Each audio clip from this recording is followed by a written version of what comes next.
Noite. Hoje nós vamos ter a nossa aula sobre a história de Abraão.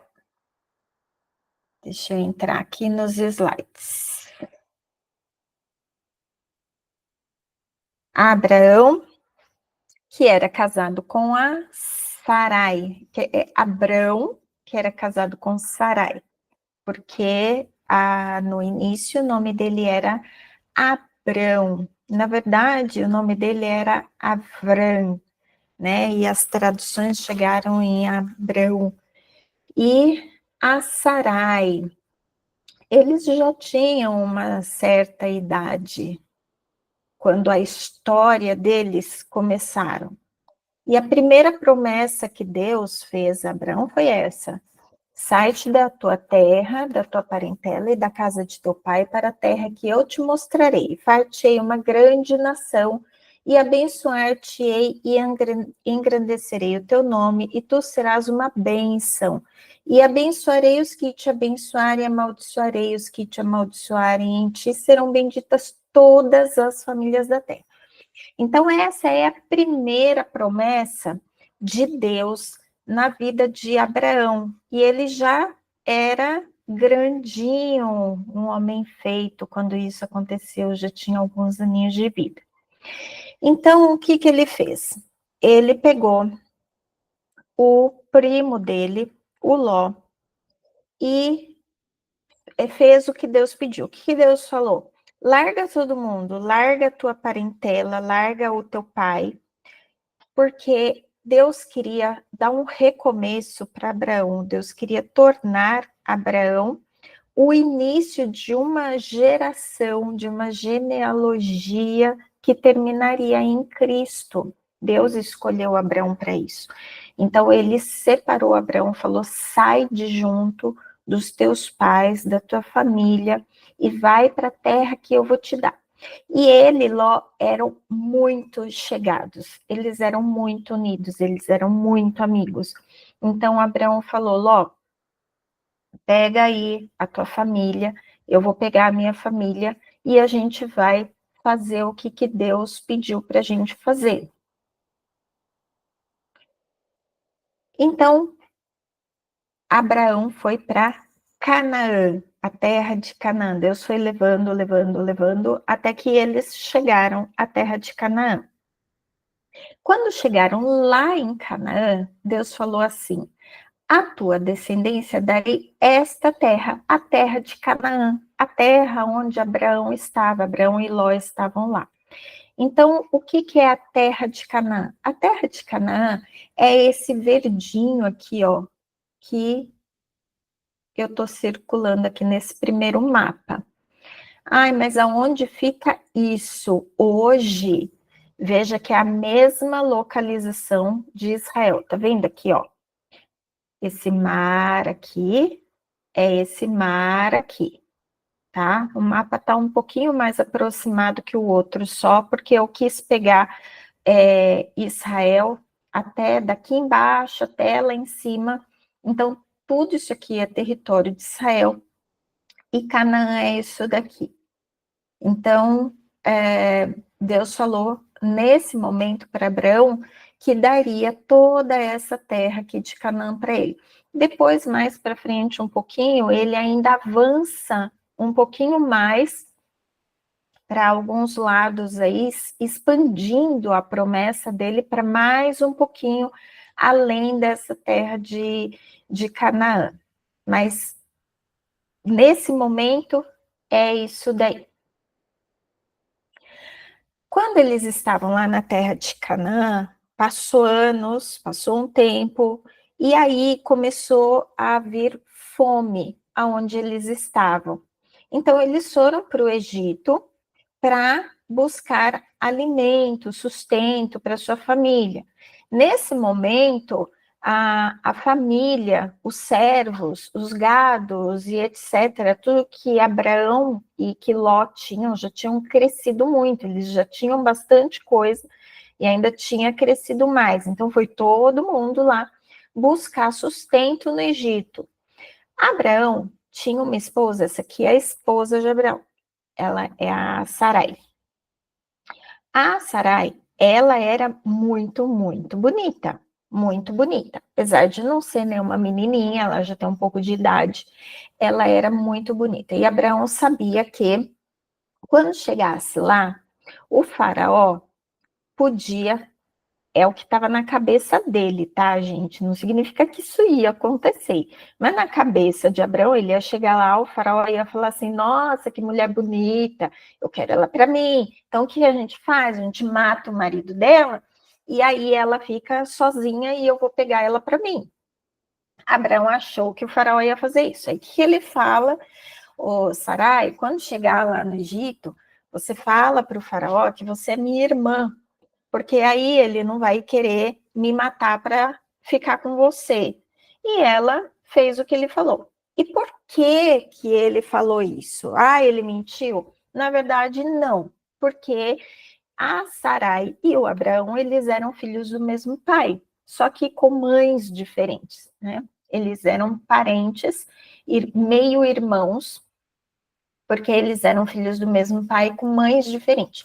E naquela época era comum, porque as pessoas queriam manter a descendência dentro da mesma família, as mesmas crenças, os mesmos bens, as mesmas terras, e eles queriam, para não dividir com outros povos, eles eram muito comum eles casarem entre si. Então Abraão casou com a meia-irmã dele. E quando chegou lá, ele falou: em vez de falar que você é minha esposa, fala que você é minha irmã. E aí o que aconteceu? O faraó falou: ah, legal, bacana, ela é sua irmã e não tem marido? Porque visualmente ela não tinha marido, já que ele era irmão. Aí ele pegou ela para ele, olha que legal, gente. O faraó dormiu com a esposa de Abraão. Não sabemos quanto tempo, mas tempo suficiente para ele agradar Abraão com um monte de benefícios. Pois é. Até que, nesse meio tempo, Deus pegou e falou: chega. E lançou uma praga para Faraó e o seu povo. O Faraó falou: mas o que está acontecendo? Aí Deus falou: é porque você está pegando a esposa de Abraão. Aí ele falou: como assim? Devolveu a esposa para Abraão e mandou eles saírem do Egito. E o que ele deu para Abraão? Ele deu, além de tudo que Abraão tinha, ele deu muitas ovelhas, muitas vacas, jumentos, servos, servas, jumentas, camelos. Tudo isso o faraó deu para Abraão, para ele ficar com a esposa de Abraão, e depois ele ainda acrescentou mais coisas, prata, ouro, um monte de coisa, para ele ir embora dali e abençoando o povo, porque Faraó tinha recebido praga. Então, para que essa praga fosse embora, Faraó abençoou ainda mais a vida de Abraão. Quer dizer, ele chegou lá bem riquinho e saiu, digamos que milionário. Mas, em troca, a esposa dele teve que ficar com o Faraó, que não foi nada legal, né? Mas faz parte da história. Então, Abraão, Sarai e Ló saem do Egito, saem todos e saem todo o povo deles, os servos, servas, tudo que eles tinham, eles vão sair do Egito. E quando eles saem do Egito e eles estão caminhando, eles estão indo em direção à terra que eles iam tomar novamente como local de habitação, os pastores de Ló começaram a brigar com os pastores de Abrão. Brigaram feio, ao ponto de se tornar insuportável a convivência entre eles. Eles tinham muitos pastores, tanto Ló quanto Abrão tinham muitos pastores. Eles começaram a brigar. Aí Abrão e Ló conversaram e falaram: não dá para continuar assim, a gente vai ter que se separar, não tem jeito. E aí Abrão falou assim: bom, a gente está aqui meio que numa divisa de terras, digamos assim, tem de um lado nós temos Canaã, do outro lado nós temos Sodoma. Escolhe o lado que você quiser ficar, você fica, e eu vou seguir para o outro lado. E aí, Ló resolveu ir para Sodoma, e então Abrão foi para Canaã. Sodoma era uma terra linda, linda, de pastos verdes, a terra frutífera, terra que dá muitos frutos, né? Uma terra muito produtiva. Então, Ló olhou e achou aquilo tudo maravilhoso, mas ele não tinha parado para analisar que o povo de lá era um povo muito terrível em pecados. Já na época que Ló foi, já era assim. Então, Sodoma e Gomorra ficam mais ou menos aqui. Lembra aquele mapa que eu mostrei lá atrás, né? Aqui está Canaã. Ninguém hoje sabe dizer exatamente onde que fica Sodoma e Gomorra, mas sabe-se que é por aqui. Uns falam que é um pouquinho mais para cá, outros mais para cá, outros mais para cá, mas é mais ou menos por aqui, que eles estavam por aqui, o Abraão veio para Canaã e o Ló veio para... Oi? Aonde que ficam esses territórios no nosso mapa atual? Vou te mostrar. Mostra falado, porque Aqui, senão ó. eu não consigo ver. Ah, tá bom. Canaã fica no território de Israel. E Sodoma e Gomorra são vizinhos. Mais ou menos isso, porque ninguém tem certeza absoluta da onde que fica Sodoma e Gomorra, mas sabe que eram vizinhos hoje, o chamado Israel, naquela época, o território de Canaã. Então, Canaã fica onde hoje é Israel, e Sodoma e Gomorra são vizinhos de Canaã, de Israel. Beleza, obrigada. Nada. Ali, na região de Sodoma, Gomorra e a vizinhança de Canaã, existiam algumas terras e alguns reis. Então, lá nós tínhamos 4 reis unidos de um lado e 5 reis unidos de outro. O que acontece? Esses 4 primeiros reis aqui, Antafel, Arioque, Kedorlaomer, Tidal, esses reis, eles não eram nada bonzinhos.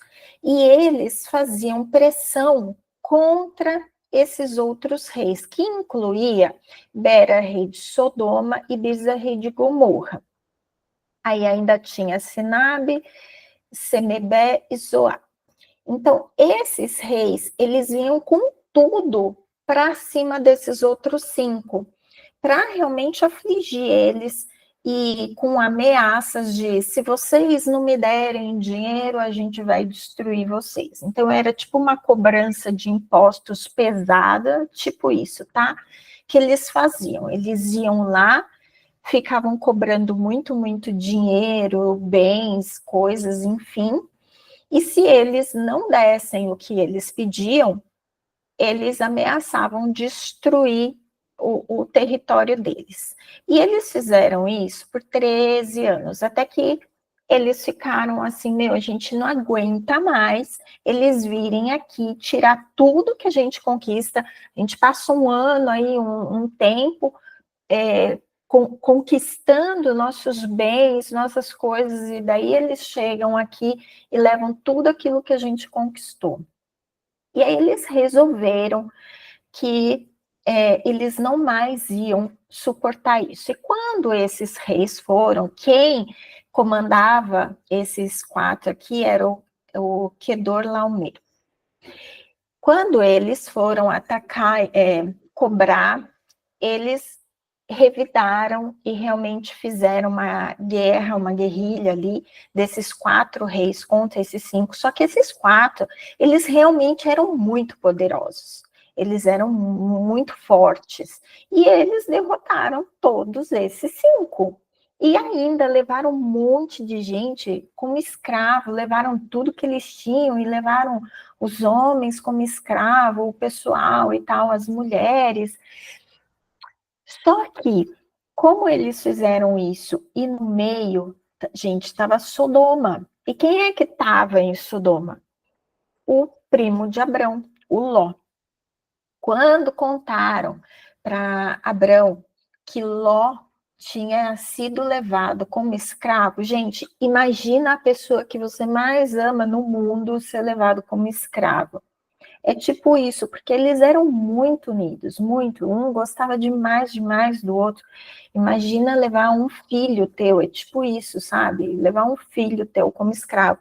Então, Abrão, ele se condoeu, assim, ele ficou amargurado com isso. Ele falou: não, eu vou lá e vou atrás deles e vou trazer todo mundo de volta. E ele tinha no meio dos servos dele, da tribo dele ali, 318 homens fortes. E ele pegou esses 318 homens que ele considerava fortes o suficiente para ir buscar Ló e o pessoal de volta. E eles foram e eles conseguiram. 318 era uma quantidade grande de homens? Não. 318 era o número exato de homens que foram? A Bíblia fala em 318, mas eu confesso a vocês que naquela época não existia números, né? Existiam letras que simbolizavam números e aí foi traduzidos para 318, mas que isso pode ser também um número simbólico, querendo dizer alguma outra coisa. A gente não tem certeza, mas fato é que mesmo que Abrão ele juntasse todinho os homens, não só 318, mas todos os homens que tinham de servos ali da tribo dele, não seria o suficiente para derrotar 4 reis que venceram 5 reis. Então, com certeza foi a mão de Deus atuando nessa conquista, e Abrão foi e venceu e trouxe todos de volta, inclusive o Ló.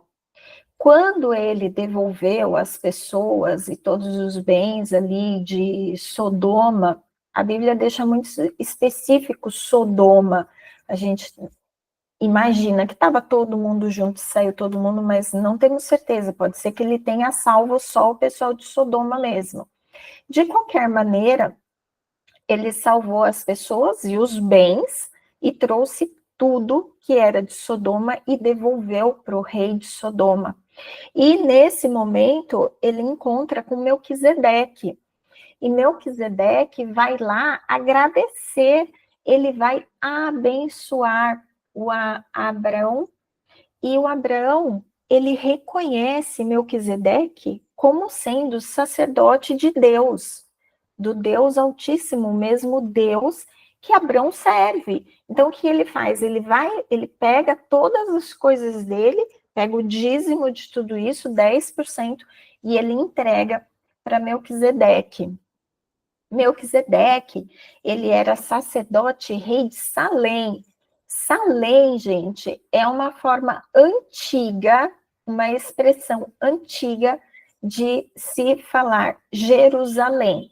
Então, Melquisedeque, as coincidências da Bíblia, né, gente? Melquisedeque era rei e sacerdote de Salém.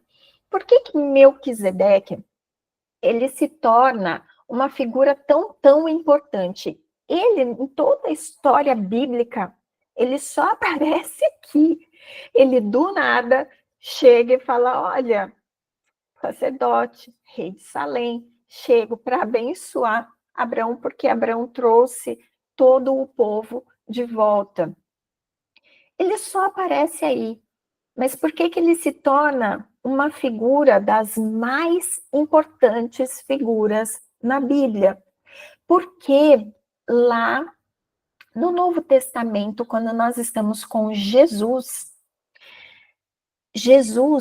ele é declarado como Jesus que nos precedeu entrou em nosso lugar, tornando-se sumo sacerdote para sempre, segundo a ordem de Melquisedeque. Olha aí, Melquisedeque, ele se torna uma das pessoas mais importantes quando é declarado que Jesus, ele é sumo sacerdote segundo a ordem de Melquisedeque. Isso é lindo, né, gente? Mas isso é uma outra história para um outro dia. Eu só quis deixar aqui a curiosidade para vocês. Nesse momento, passando esse reencontro com Ló, que Abrão volta dessa conquista, trazendo o povo de volta, trazendo Ló de volta, Deus faz uma nova promessa para Abrão. Ele fala assim: olha agora para os céus e conta as estrelas, se as pode contar. E diz-lhe: assim será a tua descendência. Então, agora Deus dá a promessa a Abrão que ele terá uma descendência tão grande quanto as estrelas do céu. Então, quando ele fala para Abraão que ele vai ter descendentes, o que ele está querendo dizer? Que ele vai ser pai, vai ter netos, vai ter bisnetos. E essa promessa foi feita quando Abraão tinha 86 anos de idade e Sara 76 anos de idade, porque ela era 10 anos mais nova que ele. Então Sara, ela falou: meu, acho que não vai rolar o negócio aí, né? Porque ela já não tinha mais condições de ser mãe, ela já tinha muita idade, já não fabricava mais óvulos, e o Abraão já era um senhorzinho também. Mas ele ainda tinha condições de ser pai. Ela que já não tinha mais condições de ser mãe. Então ela falou: bom, se Deus falou que você vai ser pai, avô, bisavô e etc., então eu vou pegar a minha criada, que se chama Agar, vou trazer ela para você e você faz um filho nela. Isso, gente, era muito comum, tá? Não vamos condenar a Sarai, né? Eu chamando ela de Sara, ela ainda chamava Sarai. A Sarai, por conta disso, que seria mais ou menos o equivalente hoje a uma barriga de aluguel. Se um casal não pode ter filhos e contrata uma pessoa para fazer uma barriga de aluguel, ninguém vai dizer que está tendo um adultério, um filho fora do casamento por conta disso. Naquela época, era considerado mais ou menos isso daí. Já que ela não pode gerar, então ela pega a serva dela, leva para o marido, e ali o filho deles é considerado filho do casal, é considerado filho da Sarai também. Então ela faz isso. E aí, a Agar, ela gerou Ismael. Ismael, ele, quando Agar, ela gerou, ainda não tinha nem nascido. Ismael ainda estava na barriga de Agar. E as duas começaram a discutir. Gente, a discórdia já começou aí. Foi ela ficar grávida e as duas começaram a se desentender. A Sarai já começou a não gostar mais da Agar como ela gostava antes, já começou a ficar enciumada, já começou a não gostar da situação dela ser quem vai dar o filho que é filho de promessa de Deus na vida de Abraão. E a Agar também já começou a se achar um pouco também, né? Porque, afinal de contas, a Sarai não conseguia engravidar e ela conseguiu rapidamente. E a mulher não conseguir engravidar era uma coisa assim meio que desonra para aquela época. A mulher se sentia honrada, se sentia potente quando ela gerava filhos. Quando ela não gerava, ela se sentia uma Zé Ninguém, tipo isso, sabe? E aí passou mais um bocadinho de tempo. Abrão tinha 99 anos agora e a Sara 89 anos. Deus, ele chega para Abrão e ele fala assim: agora eu vou mudar o seu nome de Abrão para Abraão e de Sarai para Sara. O que significa isso? Abrão, que significa pai da nação de Arã, porque na verdade o nome era Avram, né? Então, pai da cidade de Arã, ele mudou para Abrão, porque Abrão significa pai de muitas nações. Então, ele não vai ser mais pai de uma localização, mas ele vai ser pai de muitas nações.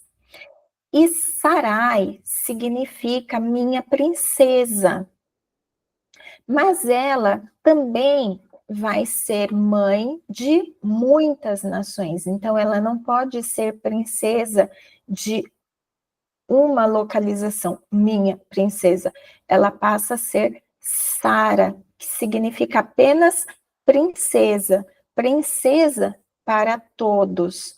Então, por isso que Deus mudou o nome de Abrão para Abraão e de Sarai para Sara.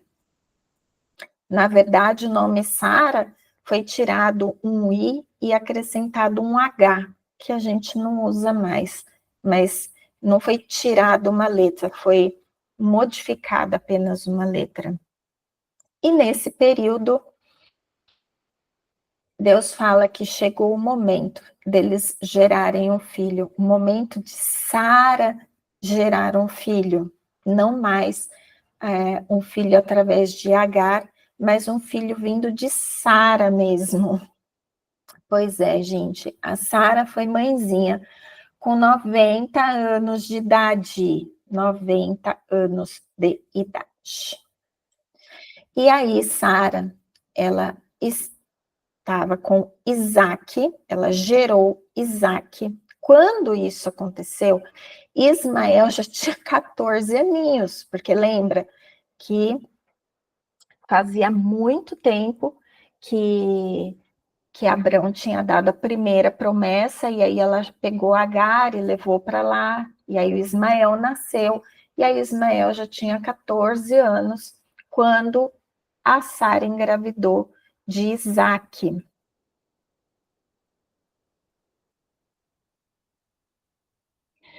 Quando o Isaac ele desmamou, as crianças desmamavam com aproximadamente 3, 4 anos. Essas idades dele que nós estamos colocando é fazendo cálculos pelos costumes das épocas, tá? Porque essa idade não é muito clara na Bíblia, não. Então, imaginando que Isaac desmamou aí com 3, 4 anos, quando ele desmamou, a Sara chegou para o Abraão e falou assim: olha, eu não aguento mais esses dois me incomodando o tempo inteiro. Eles tiravam sarro, eles ficavam falando um monte de coisa, né, que a Agar se achava, o filho dela se achava, tudo, e ela não estava mais suportando tudo isso. Ela falou: olha, o negócio é o seguinte, o filho da tua herança, promessa de Deus, é o Isaac. Então eu não quero mais a Sara e o Ismael aqui com a gente. E aí Abraão concordou e eles colocaram a Agar e o Ismael para fora de casa. Abraão, a princípio, ficou um pouco temeroso de fazer isso, porque colocar os dois para fora de casa significa colocá-los no deserto, o que significa que provavelmente eles morreriam. Mas acontece que Deus falou para Abraão, falou assim, não precisa ter medo, não, pode colocar eles para fora de casa, porque Ismael, sendo filho de Abraão, ele também recebe a promessa de ser pai de muitas nações, junto com Abraão. Então Deus falou para ele: pode ficar tranquilo, pode colocar Agar e Ismael para fora, porque eu vou cuidar deles também. E aí Abraão ficou mais tranquilo e falou: tá bom, bota os dois lá para fora. E o Isaac, que era quem Deus tinha planejado para gerar a descendência que chegaria até Jesus, né? Teria que ser separado esses irmãos para não criar confusão, porque Deus queria que o filho de Sara fosse um dos patriarcas que chegaria a Jesus. Então, eles tiveram mesmo que ser separados. Mas Ismael, por ser filho de Abraão, ele também recebeu a promessa de ser um pai de muitas nações. E aí, o que aconteceu? Eles foram acabar no Egito e Ismael se casou com uma egípcia. E ali deles descenderam todos os povos árabes. Então, na verdade, nos dias atuais, os descendentes de Ismael formam um povo muito maior do que os descendentes de Isaac, porque Deus cumpriu a promessa, né? E aí vem aquela questão que a gente estava conversando no final da aula passada, onde Deus deu a promessa a Abraão da terra. Deixa eu ver se está no próximo slide. Não, então vou voltar um pouquinho. Deus deu a promessa para Abraão do quê? Que ele teria como território da família dele, ele receberia de Deus toda a terra de Canaã e arredores, né? Porque aumentou um pouco com o passar do tempo. Que toda essa terra de Canaã seria dos descendentes de Abraão. E no fim, foi exatamente isso que aconteceu. Hoje, Israel, ela é todinha do povo judeu, filhos de Isaac, mas tem um território aqui dentro de Israel, dois, na verdade, né? A faixa de Gaza e aqui, como é que chama essa parte que é de dominância dos povos árabes? Deixa eu ver aqui. Não, o outro slide. Eu tinha colocado um outro slide com os nomes de hoje, tudo bonitinho, mas acho que eu tirei. Então, voltando. Toda a terra que Deus prometeu para os filhos de Abraão, realmente eles receberam, tanto o Ismael quanto o Isaque. E aí a Bíblia encerra a história, a contação de história da vida de Ismael e volta para a vida de Isaque. Então, Isaque já grandinho, né? Você vê, às vezes a gente acha que ele era um bebê quando Deus falou para Abraão: pega o teu filho e faz um sacrifício, né? Deus falou para ele: pega teu filho, leva para o monte que eu te mostrarei, que monte que é, e lá você vai fazer um sacrifício do teu filho. A princípio, Abraão, ele não achou esse pedido absolutamente assim, que coisa tão estranha, por que Deus pediria? Que absurdo. Ele não achou, ele pode até ter achado estranho, mas não era assim considerado um absurdo naquela época. Por quê?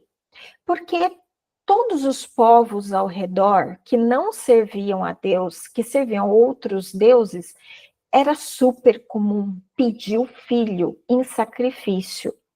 Até então, o Deus de Abraão era o único que ainda não tinha pedido isso para ninguém. Então, quando ele pediu, tipo, Abraão deve ter pensado assim, nossa, agora ele vai começar a pedir sacrifício de filho igual os outros, mas não era uma coisa assim, nossa, como, de que jeito, que absurdo. Aí ele simplesmente falou, ok, se é isso que você quer, eu vou fazer. Mas por que que ele estava? Claro, gente, ele devia estar com o coração apertado, ele devia ter chorado, ele devia ter, não dormiu à noite, porque era o filho dele. E não era um bebê, era uma criança, um jovem, que ele já tinha tido convivência por muito tempo, criado um elo muito forte entre eles, o filho da promessa. Mas por que que ele arranjou tanta força para chegar ao ponto de levar ele, subir o Monte Moriá, preparar um altar ali, a fogueira, colocar o filho e chegar a pegar na mão? Provavelmente não era nessa posição que está e na figura que ele estava, porque ele não iria, assim, dar uma facada no peito, provavelmente ele ia usar as mesmas técnicas para matar os animais em sacrifício, que era no pescoço, não sei como é que é exatamente, porque eu não tenho muito estômago para ficar vendo esses detalhes, mas é uma técnica que o animal que vai ser morto, ele não sofre assim com dores, né? Ele tem uma morte rápida e indolor. E ele provavelmente usaria a mesma técnica com o filho dele. Mas o que que deu segurança em Abraão? Porque, afinal de contas, Deus falou para ele assim: você vai gerar um filho, e esse filho vai ser pai de muitas nações. E aí, de repente, ele fala: pega esse filho e mata. Então, não fazia muito sentido, é muito contraditório. Então, Abraão, ele tinha certeza que Deus, após ele fazer do filho dele um sacrifício, após ele matar o filho dele, Deus traria de volta, Deus ressuscitaria o seu filho. E a gente vê isso em Hebreus. Pela fé, Abraão, quando Deus o pôs à prova, ofereceu Isaque como sacrifício, aquele que havia recebido as promessas, estava a ponto de sacrificar o seu único filho, embora Deus lhe tivesse dito, por meio de Isaque, a sua descendência será considerada. Abraão levou em conta que Deus pode ressuscitar os mortos e figuradamente recebeu Isaque de volta dentre os mortos. Então, o que que aconteceu? Abraão, ele falou, bom, se Deus pediu para eu sacrificar, depois ele vai me trazer de volta, porque afinal de contas a promessa dele é de que do meu filho teriam tantos descendentes quanto as estrelas do céu. Então, por isso, Abraão é considerado o pai da fé. Ele foi além. Então, nesse momento, Deus segura e fala assim: Abraão, não precisa sacrificar Isaac. Para quem não sabe o final da história, Abraão não precisa sacrificar Isaac. Olha ali, e aí ele olhou e viu um animal preso, e ele pegou esse animal e fez de sacrifício. E por esse ato, a partir desse momento, Abraão foi considerado como o pai da fé. Isaac não morreu nesse momento, ele morreu depois, óbvio, né? Ficou velhinho e morreu. Mas nesse momento, não. Há quantos anos, mais ou menos, Isaac tinha nesse evento? A gente não sabe. O que nós sabemos é que ele não era tão criancinha, tão pequenininho, porque ele foi caminhando, ajudou o pai a carregar os gravetos para fazer esse local de sacrifício, e ainda conversava com o pai: pai, a gente está indo, está levando as coisas para fazer o sacrifício e tal, mas eu não estou vendo o animal, cadê o animal? Né? E Abraão respondeu: Deus proverá. E então ele estava ajudando o pai a carregar as coisas, tinha um diálogo com o pai. E o que a gente sabe é que ele não tinha mais do que 27 anos, porque aconteceram eventos depois disso e conta-se que Sara morreu com 27 anos, um tempo depois desse evento, a gente não sabe quanto tempo, se ela teve Isaac com 100 anos de idade, ela teve com 90, né? Enfim, ela morreu com 127. Então, Isaac estava... A gente acredita que ele era um jovem, né? Porque se ele tivesse lá seus 20 e poucos anos, provavelmente ele já estaria casado. Como ele não estava casado, acredita-se que ele era bem jovem, mas não criança, como na maioria das figuras nós vemos. E a partir daí, os relatos bíblicos, eles estão mais em torno da vida de Isaac e da sua descendência. E o que se conta de Abraão é apenas algumas caminhadas. Saiu daqui, foi para lá, voltou para cá, mas nenhum evento marcante. E esses eventos que eu contei para vocês hoje são os principais eventos, finalizando com o que torna Abraão pai da fé, considerado pai da fé, e a história dele é essa. Perguntas. Alguém quer fazer alguma pergunta?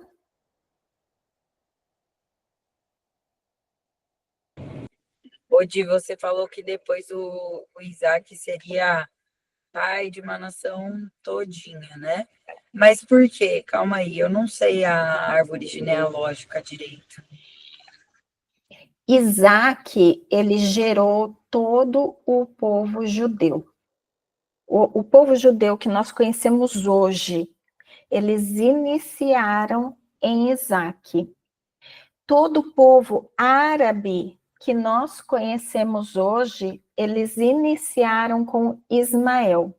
Essa é a descendência de Abraão. Chega até os dias de hoje. Tá. E daí o povo judeu, pelo que eu entendo, eles acreditam que o Messias ainda está por vir, sério? Certo? Em que momento da história se perdeu, então, essa crença em Deus? É que Jesus veio depois, né? Mas não sei, tipo assim, que momento da história houve essa quebra de religiões? Não houve quebra de religião. O que aconteceu é que o povo judeu, desde a época de Abraão, eles creem no mesmo Deus, no único Deus criador dos céus e da terra. E existia a promessa de que viria o Messias. Então, em um determinado ponto da história, veio Jesus, que era judeu. E ele viveu no meio dos judeus. E nesse momento, alguns judeus, eles reconheceram que Jesus era o Messias e passaram a seguir a Jesus. E esse povo se tornou os cristãos, que hoje não são apenas judeus, mas de qualquer povo que creia em Cristo e se torna um cristão. E o povo judeu que não acreditou que Jesus era o Messias, eles continuaram servindo o mesmo Deus, eles continuaram seguindo a mesma linha religiosa e estão aguardando o Messias até hoje. Deu para entender? Entendi. Tá. Obrigada. Eu vou só parar a gravação, e aí você já faz a pergunta para não ficar muito extenso no YouTube, tá? Então, para quem está no YouTube, a gente encerra agora. Boa noite para vocês, até a próxima.